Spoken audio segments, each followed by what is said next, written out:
Hello students, welcome to YouTube channel Vidya for Success. Dear students, in this video, let us study the different types of operating system. There are different varieties of operating systems present in the market which we can make use. Why you need to consider different types of operating system? The reason is the environment is very complex in nature. The system as well as the environment demand different types of usage by an operating system. So that's why we cannot always go for a single operating system. We have to consider different varieties for different scenarios. So these are the following different varieties of operating system. The first one is single user operating system. Second, batch operating system. Third one is multi-programming operating system.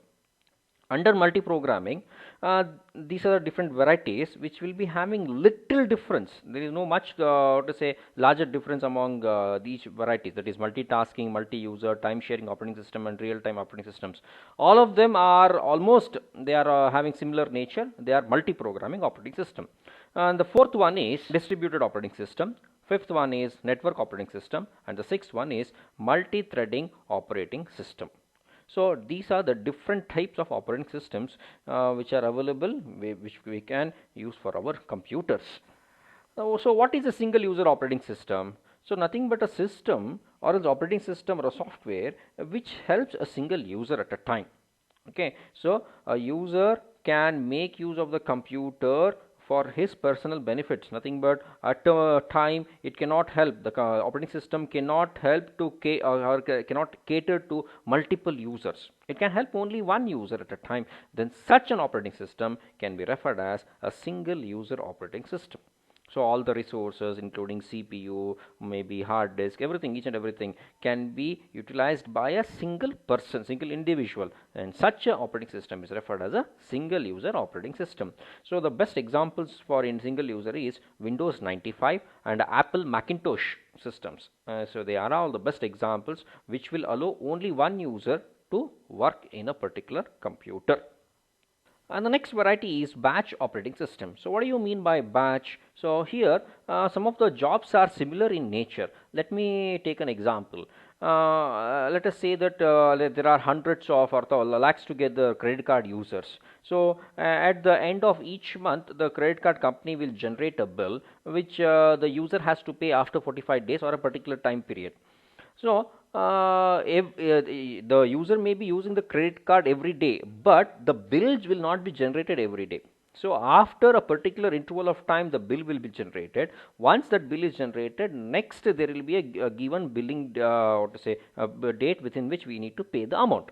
So here we will be running a program at a particular day, including considering all the users of a credit card.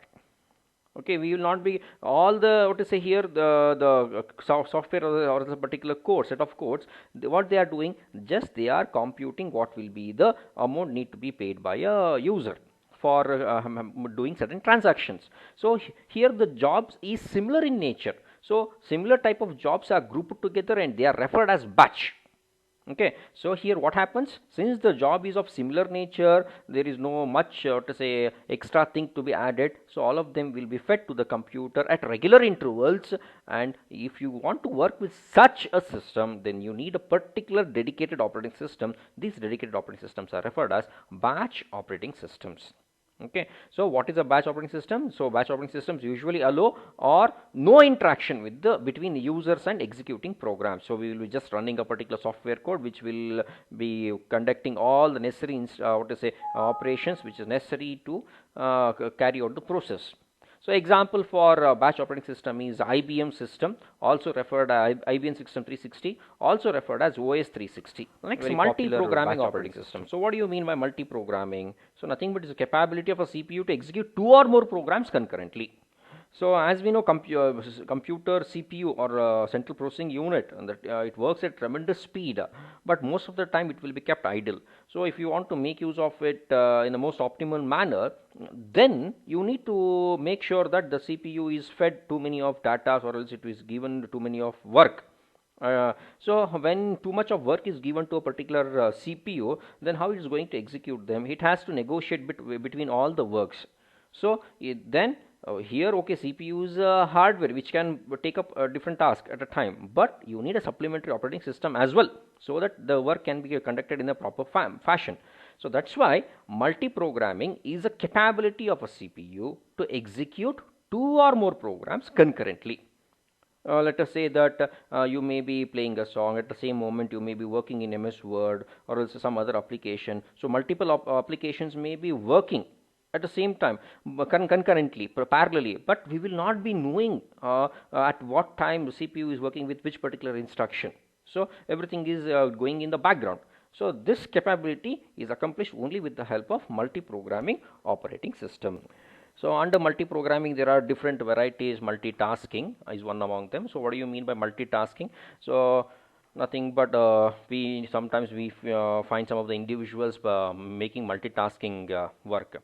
At the same moment, they will be reading newspaper, they will be enjoying their coffee, watching news, a lot of things. So at a moment, they'll be doing a lot of other things. Same thing, why can't we replicate the same option with the computers? So here there is an operating system called as multitasking operating system. In case if you want to execute multiple work or programs or jobs at a time concurrently, then that can be carried out with the help of multitasking operating system. Next one is the time sharing operating system. So what do you mean by time sharing operating system? Let us say that there are too many jobs or else processes. Sometimes we refer them as processes. Okay, group of instructions are referred as process. So if multiple processes are waiting for the CPU time. Okay, let us say there are 5 jobs to be executed by the CPU, but the CPU cannot say that I will finish the first job and I will give time to the next job later on. No, it can't say that.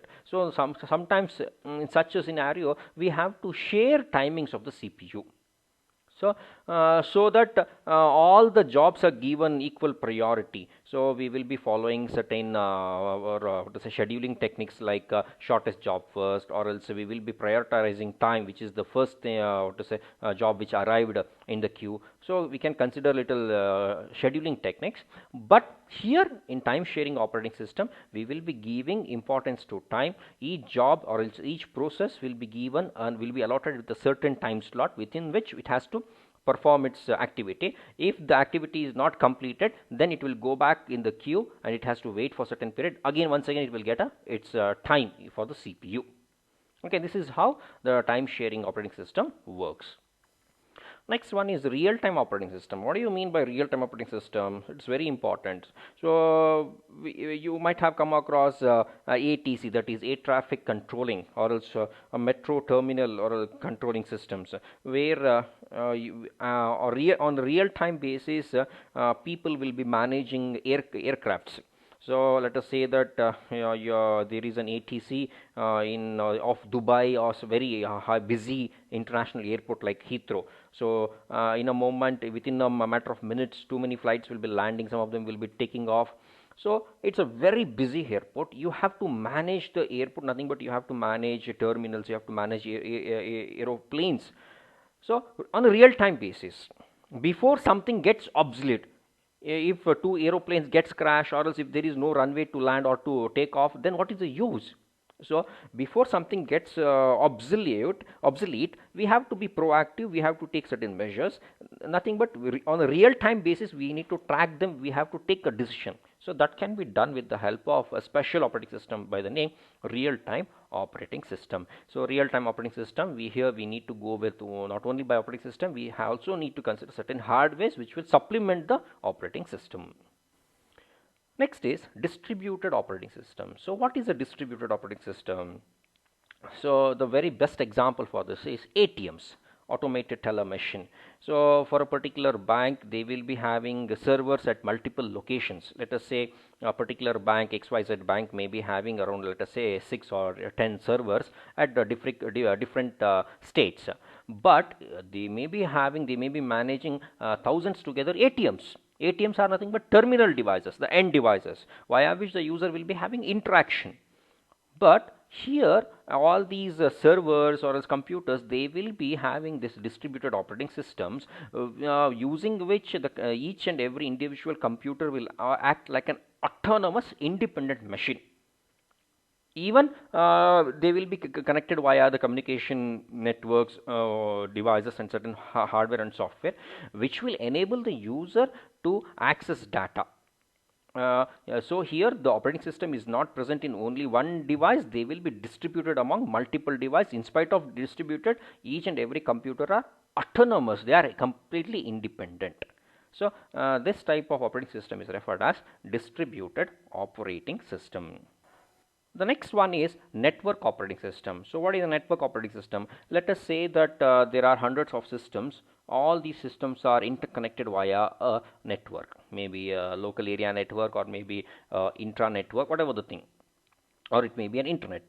So if I want to access a particular information kept in a computer, I am physically not present in that particular area. I want to get access to that device or that particular system. Yes, I can do that with the help of network.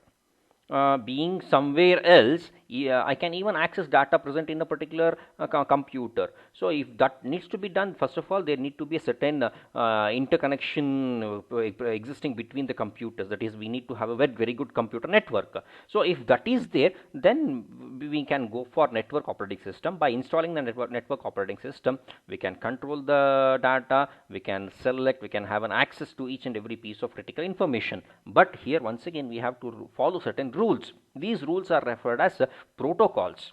Okay, so what is network operating system? It is a collection of software and associated protocols that allow a set of autonomous computers which are interconnected by computer network to work. And the next one is multi-threading operating system. So what is a multi-threading operating system? If you have gone through the websites, certain publication websites like BBC or whatever the thing, big media house websites.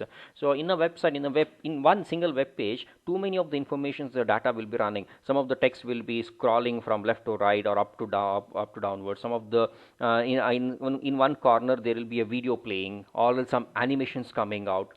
So nothing but each event is completely independent. They are not dependent on one another. So each event is referred as a thread. Okay, so what is a thread? A thread is a sequence of instructions within a program. Within one program there may be any number of threads. Okay, a program or a process may have any number of threads which can share a common section, coding section, data section, and other operating system resources. But if you want to go with multiple threads in a particular website or in a particular computer, if you want to handle multiple processes without hampering other processors, then you can go with multi-threading operating system. So these are the different types of operating systems. Thank you.